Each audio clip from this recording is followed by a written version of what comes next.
السلام علیکم ورحمۃ اللہ وبرکاتہ۔ اعوذ باللہ من الشیطان الرجیم، بسم اللہ الرحمن الرحیم۔ شکل آیت بر جو ہے اس کا آغاز ہوا تھا، اور بر کے جو معاملات ہیں اور جن پہ ہمیں اسلامک اسٹیٹ کے لیے جو ضروری احکام ہیں اب وہ دیے جا رہے ہیں۔ تو انفرادی خوبیاں جو ہمیں اپنے اندر پیدا کرنی ہے،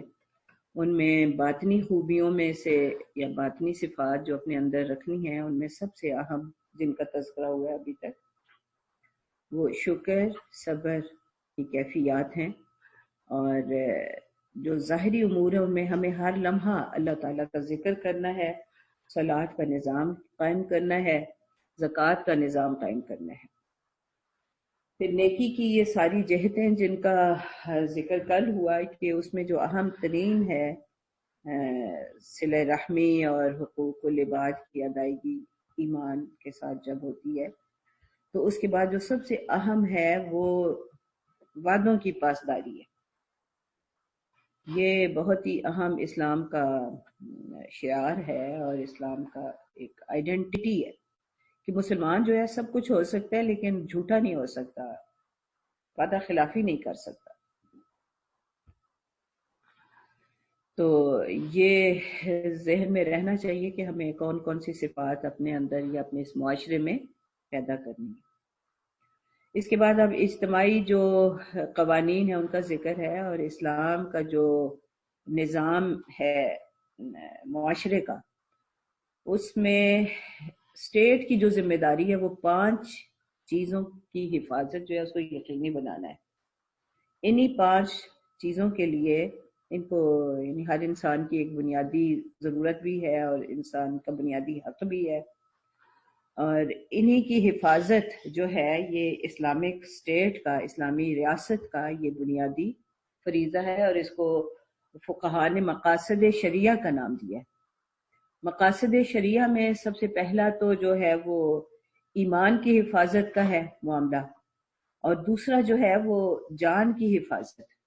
اب یہاں بھی آپ دیکھیے کہ ایمان کی حفاظت کے معاملات تو آ گئے نا ابھی تک جتنے ہم نے کیے،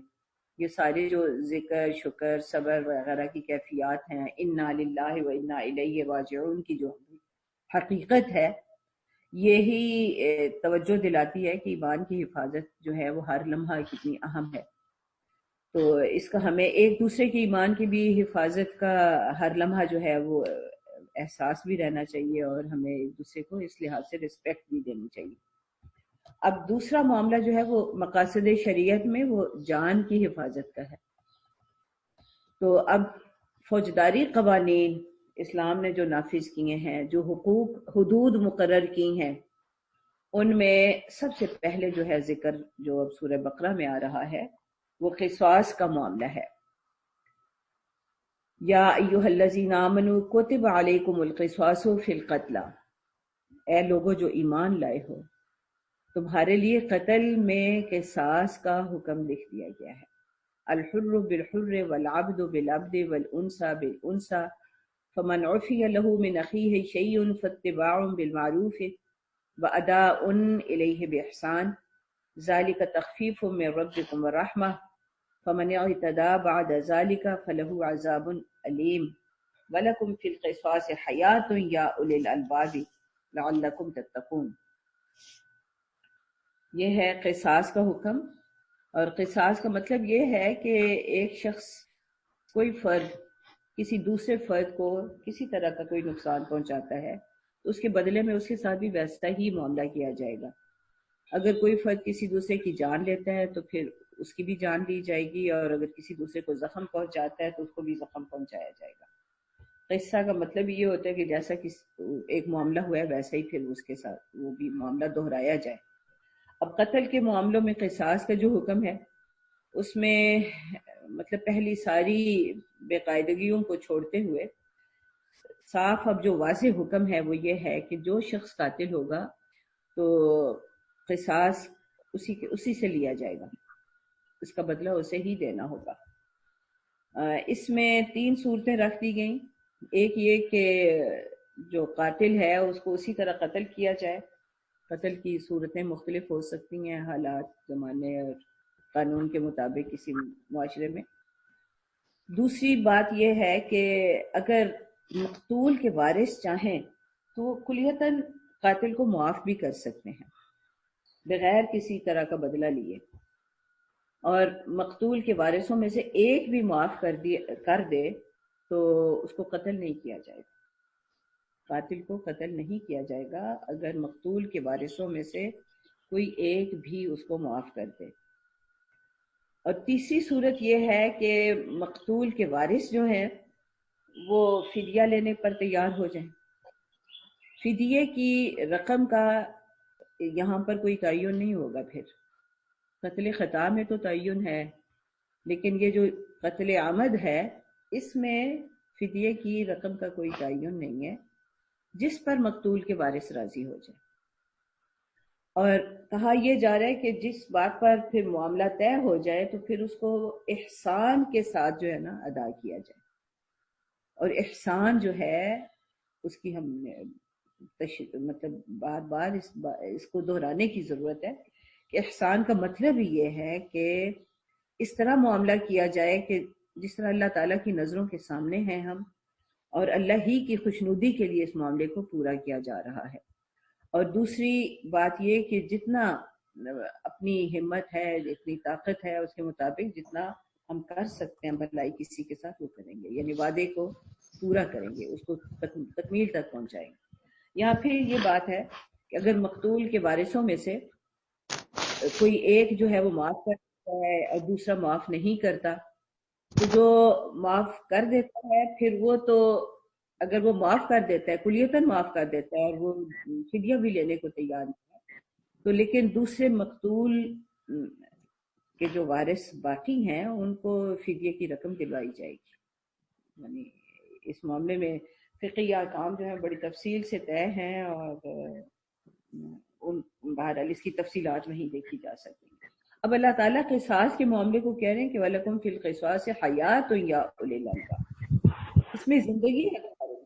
اسلام کا جو فوجداری نظام ہے نا یا معاشرتی جو بھی احکام ہے اس میں امن و امان، سکون، حقوق کی ادائیگی، ان چیزوں کو یقینی بنانے کے لیے جو بنیادی سوچ ہے وہ یہ نہیں ہے کہ کوئی پولیس فورس ہوگی جو کہ ان کو امپلیمنٹ کروائے گی ان قوانین کو، بلکہ بنیادی سوچ یہ ہے کہ دلوں میں خوف ایسا پیدا کر دیا جائے کہ لوگ خود بخود جو ہیں وہ احکام کی پیروی کا، ان پر عمل درآمد کا اہتمام کریں. اب یہاں پر جو بنیادی خوف ذہنوں میں بٹھایا جاتا ہے وہ صرف آخرت کا خوف ہے، اللہ تعالیٰ کے سامنے حاضری کا خوف ہے، کوئی اور خوف نہیں ہے. اب آپ دیکھیے کہ نبی صلی اللہ علیہ وسلم نے کوئی ایسی پولیس فورس قائم نہیں کی تھی جو لوگوں کے سروں پہ کھڑی ہو کے تو ان سے احکام پر عمل درآمد کروائے، بلکہ اصلاً صرف آخرت کا احساس تھا. اور یہی احساس تھا کہ مجرم خود آ کر اپنے جرائم کا اقرار کرتے اور کہتے کہ بس کسی طرح ہمیں پاک کر دیجئے، آخرت میں ہم سے کوئی جو ہے نا جواب طلبی نہ ہو، وہاں پر ہمیں کسی طرح کا بدلہ نہ دینا پڑے. تو آخرت میں حاضری کا احساس، یعنی فکر آخرت جو ہے یہ اتنا بڑا معاملہ ہے کہ اگر یہ ذہنوں میں راسخ ہو جائے تو کسی اور خوف کی ضرورت بھی نہیں ہوتی. میں تو آج کل دیکھتی ہوں کہ اب ایک ذرا سا خوف بٹھا دیا گیا ہے کہ کسی کو ایک وائرس لگ سکتا ہے اور اس کی وجہ سے کوئی نقصان ہو سکتا ہے، تو بغیر کسی کے مطلب تھوڑا سا اس کے لیے کہا گیا اور ہر شخص جو ہے وہ چہرے پر نقاب ڈالے جو ہے وہ پھر رہا ہے. گھروں تک میں بھی اگر آتے ہیں تو وہ بھی ایک دوسرے سے نقاب لے کے بیٹھے ہوئے. یعنی اب یہ ماسک کا کوئی کسی پولیس نے تو نہیں پہنوائے، کہیں ایک آدھا کسی نے کہا، وہ خوف ہے انسان کے اندر تو اس کو اس عمل پر آمادہ کرتا ہے. تو یہاں پر کوئی اور خوف نہیں بٹھایا گیا، صرف آخرت میں جواب دہی کا خوف. لیکن اتنا بڑا ہے کہ بہت سے ایسے معاملات ہیں، اب ہم اس سے تکلیف نہیں جا سکتے، لیکن بہت سارے لوگ کہتے اگر آخرت نہ ہوتی، اگر آپ نہ ہوتی تو دیکھو میں کیا کرتا. یعنی ذرا سی بات پر مرنے مارنے کو تیار کرتے تھے، ان کے ہاتھ اگر کسی نے روکے تو آخرت میں جواب دہی کا احساس تھا. یہ انا للہ و انا الیہ راجعون، یہ حقیقتاً وہ بنیادی ایمان ہے، وہ بنیادی سوچ ہے جو اسلامی معاشرے کو امن و امان والا اور حقوق ادائیگی والا معاشرے اور جب یہ ہوتا ہے میں زندگی ایسا ہی امن قائم ہوتا ہے، اور پھر جب خاص طور پہ عدل کا معاملہ کہ جو جرم کرے گا وہ امیر ہے یا غریب ہے ہر ایک کے ساتھ یکساں معاملہ ہوگا، تو پھر یہ بات نہیں ہوتی کہ جرائم پر حوصلہ ہو، پھر جرائم کے خود بخود حوصلہ نہیں ہوتی، اور اسلامی معاشرہ جو ہے وہ امن والا معاشرہ بن جاتا ہے۔ تاریخ گواہ ہے کہ جب بھی اسلامی احکام جس معاشرے میں نافذ ہوئے ہیں وہاں پہ امن کی ایسی ہی صورت رہی ہے کہ جرائم نہ ہونے کے برابر ہے۔ حتیٰ کہ ہمارے اس بر صغیر میں بھی انگریزوں کے آنے پر جب انگریزوں نے خود جو یہاں پر سرویز کیا اور دیکھا تو ان کی رپورٹ میں لکھا ہوا کہ یہاں پہ کرائم نہ ہونے کے برابر ہے۔ یہ حقیقتاً اسلامی احکام کے نفاذ کا اور عدل کا لازمی جو ہے نا آؤٹ کم ہے، اسی کو اللہ تعالیٰ زندگی سے تعبیر کر رہے ہیں۔ یہ معاشرے کی زندگی ہے کہ ہر شخص دوسرے کا خیر خواہ ہو۔ اس کے بعد اب یہ اگلی آیت جو ہے یہ وصیت کے بارے میں ہے کہ کتب علیکم اذا حضر احدکم الموت ان ترک خیرا الوصیۃ للوالدین والاقربین بالمعروف حقا علی المتقین فمن بدله بعد ما سمعه فانما اثمه على الذین یبدلون ان اللہ سمیع علیم فمن خاف من موص جنفا او اصلح بینهم فلا ان اللہ یہ ابتدائی حکم ہے وصیت کے بارے میں، جب یہ اجازت تھی کہ لوگ خود وارثوں کے بارے میں وصیت کر سکیں،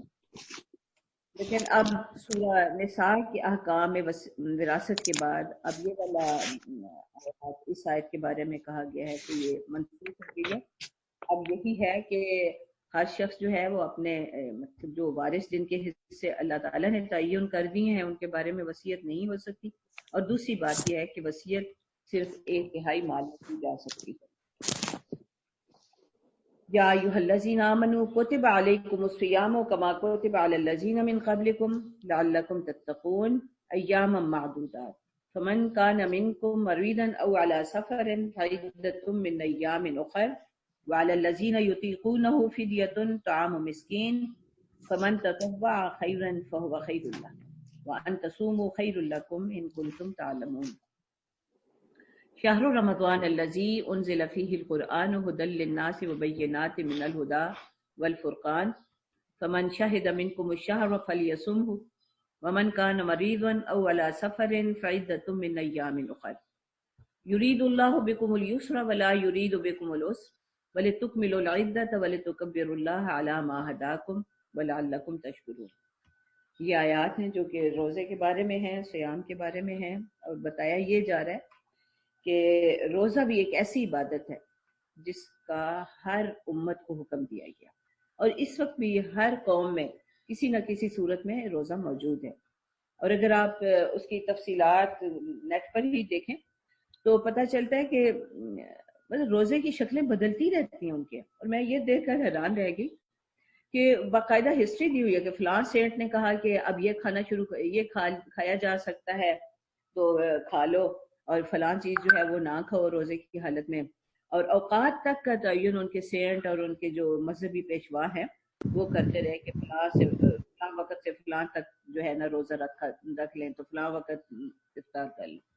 لیکن ہمارے لیے اللہ تعالیٰ نے جو پہلے دن سے احکام متعین کر دی آج تک وہی ہیں،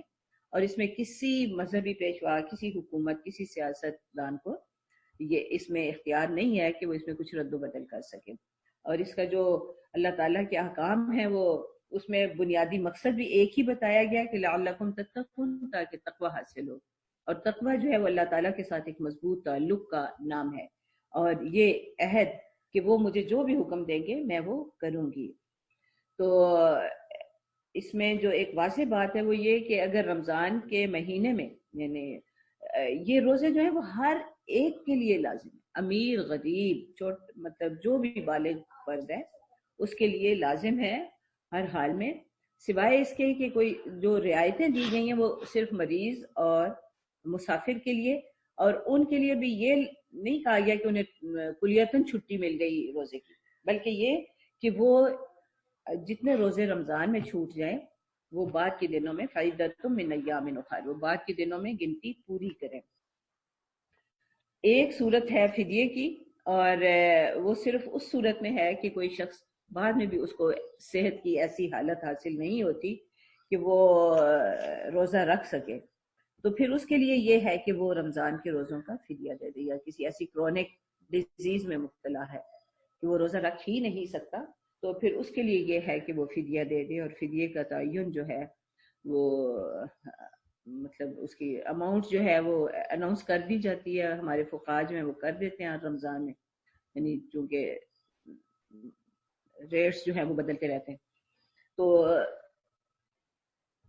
ایک اور بات ہے وہ یہ ہے کہ رمضان کے مہینے کا یہ تعین کیوں ہوا، تو اس کے لیے اللہ تعالیٰ نے بتایا کہ اس لیے کہ اس میں قرآن نازل ہوا۔ اس کا مطلب قرآن کا نزول اتنی بڑی بات ہے کہ پورے رمضان کو ایک خاص حیثیت دے دی گئی کہ اس مہینے میں داخل ہوتے ہی ہر عمل کا بدلہ جو ہے وہ 70 گنا زیادہ ہو جاتا ہے۔ اور ایک اور جو بات روایات سے معلوم ہوتی ہے وہ یہ کہ تمام الہامی کتابیں، یعنی حضرت ابراہیم علیہ السلام سے لے کر نبی صلی اللہ علیہ وسلم تک انبیاء علیہ السلام کا ذکر ہے روایات میں کہ تمام صحیفے اور الہامی کتابیں جو ہیں وہ رمضان ہی کے مہینے میں نازل ہوئی، اور رمضان کے مہینہ جو ہے وہ تمام امتوں کے لیے ایک خصوصیت کا حامل رہا ہے۔ تو جس طرح باقی احکام میں تحریف ہو چکی ہے، اسی طرح اس میں بھی باقی امتوں نے تحریف کر دی، اور لیکن ہمارے ہاں الحمدللہ رمضان کا یہ احترام اور خصوصی حیثیت جو ہے وہ برقرار ہے۔ اور اب آپ اس میں رمضان کا ہر دن اور ہر لمحہ عام دنوں سے مختلف ہے، اور اس کا اجر جو ہے وہ مختلف ہے۔ تو خاص وہ دن، خاص وہ رات جس میں قرآن کا نزول ہوا ہے، اس کو لیلۃ القدر سے نام دیا گیا، اور اسے کہا گیا کہ خیر من الف شہر، وہ 1000 مہینوں سے بہتر قرار دی۔ یہ کہ اصل چیز جو فضیلت دینے والی ہے وہ قرآن ہے، تو قرآن حقیقتاً وہ چیز ہے جو کہ جس سینے میں ہوگا اس سینے کو، اس فرد کو فضیلت دے دے گا، جس لمحے پڑھا جائے گا اس لمحے کو فضیلت دے دے گا۔ تو اصلاً جو ہے یہ قرآن کے ساتھ تعلق ہے۔ تو اگر میں اپنی قیمت بڑھانا چاہتی ہوں، ہم میں سے کوئی بھی جو اپنی قیمت بڑھانا چاہتا ہے اللہ تعالیٰ کی نگاہوں میں، تو وہ قرآن کے ساتھ اتنا ہی زیادہ تعلق قائم کرے گا، تو اس کی خود بخود اس کو ایک بڑا مرتبہ حاصل ہو جائے گا۔ قرآن کے بارے میں کہا جا رہا ہے کہ یہ تمام انسانوں کے لیے ہدایت ہے اور حق اور باطل کو بالکل واضح کر دینے والا ہے۔ پھر اس رمضان کی یا روزوں کی آیات کے فوراً بعد جو آیت ہے وَإِذَا سَأَلَكَ، اور آپ دیکھیں کہ اس پورے رکوع کی درمیانی آیت یہی ہے، وَإِذَا سَأَلَكَ عِبَادِي عَنِّي فَإِنِّي قَرِيبٌ أُجِيبُ دَعْوَةَ الدَّاعِ إِذَا دَعَانِ فَلْيَسْتَجِيبُوا لِي وَلْيُؤْمِنُوا بِي لَعَلَّهُمْ يَرْشُدُونَ۔ بہت ہی محبت والی آیت ہے کہ میرے بندے آپ سے میرے بارے میں سوال کریں تو آپ انہیں بتا دیجیے کہ میں تو قریب ہوں۔ اب میرے بندے، کتنا خوبصورت، کتنا محبت والا یہ خطاب ہے جو ہر اس شخص کو دیا جا رہا ہے جو اپنے رب کے قرب کا خواہش مند ہے، جو اپنے رب کی محبت اپنے دلوں میں پیدا کر چکا ہے۔ یہ محبت ہی وہ چیز ہے جس کو کل ہم نے پڑھا کہ والذین آمنوا اشد حبا للہ۔ یہ محبت جو ہے نا یہ اتنی نمایاں ہونی چاہیے کہ نظر آئے کہ یہ بندہ جو ہے نا یہ اس کا محبوب اللہ ہی ہے، اور جو محبوب ہوتا ہے نا بندہ اس کا قرب چاہتا ہے۔ کوئی اور محبوب دنیا کا ایسا نہیں ہے کہ ہر لمحہ اس کا قرب حاصل ہو سکے، حالانکہ محبوب کا قرب جو ہے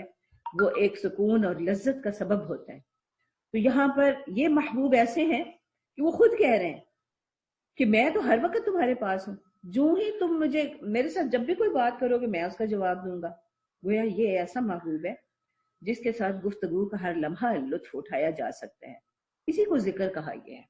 ذکر جو ہے وہ محبوب کے ساتھ گفتگو کا نام ہے،